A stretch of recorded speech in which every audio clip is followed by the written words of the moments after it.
Hello வீஃபர்ஸ், நாங்களுடைய Lakshmi. நீங்கள் பார்த்துட்டு இருக்கிறது 0 பாயிண்ட் லக்ஷ்மி. இன்றைக்கி ஷூட்டிங் உண்மையுமே எங்கே பறந்து நடந்துட்டு இருக்கான்னு தெரில. ஏன்னா லேட்டாக தான் நம்மளுடைய ஸ்ரீனி அப்டேட் கொடுத்தாரு. அதுக்கப்புறம் பார்த்திங்கன்னா அந்த கோவிலேருந்து வந்துட்டு காரில் வர மாதிரி. அதுக்கப்புறம் இப்போது இங்கே அதாவது குமரன் வீடு நம்ம இவ்வளோ நேரம் பேசிகிட்டு இருக்கோம், அந்த வீட்டை வேறு ஏதோ விஷயத்துக்கு மாற்றிருக்காங்க.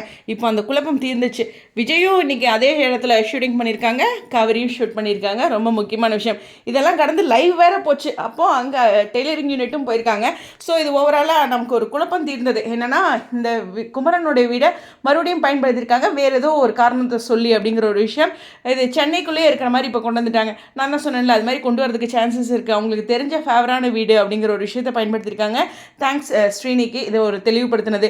ஆமாம், கார்த்திகை மாதம் எங்கள் அம்மா அப்படி தான் இந்த தடவை போன முறையே சொல்லிட்டாங்க, கார்த்திகை மாதமும் நம்ம வெஜிடேரியனே பண்ணிக்கலாம், நான்வெஜ் பண்ண வேணாம். பொதுவாக நாங்கள் அதிகம் நான்வெஜ் சாப்பிட தான் மாட்டோம். ஏம்மா நம்ம ஏதாச்சும் ஃபாலோ பண்ணிவிட்டு பிரணவி நாளைக்கு ஃபோர்ஸ் பண்ணணும், புரட்டாசினா பரவாயில்ல, அவனை நாளைக்கு நம்ம கார்த்திகைக்கு சாப்பிடாம விட்டுட்டு அவனையும் சாப்பிடாதேன்னு சொன்னேன், நீ திட்ட போகிறான் அப்படின்னு சொல்லிட்டு இருந்தேன். அந்த பாயிண்ட் ஓகே. ஆனால் அந்த லைவை நீங்கள் நல்லா கேட்டிங்கன்னா தெரியும், அவள் வெஜ்ஜு எப்படி தான் வெஜ்ஜு சாப்பிட்றீங்களோ அப்படின்ட்டு இன்றைக்கிங்கிறத மென்ஷன் பண்ணலை.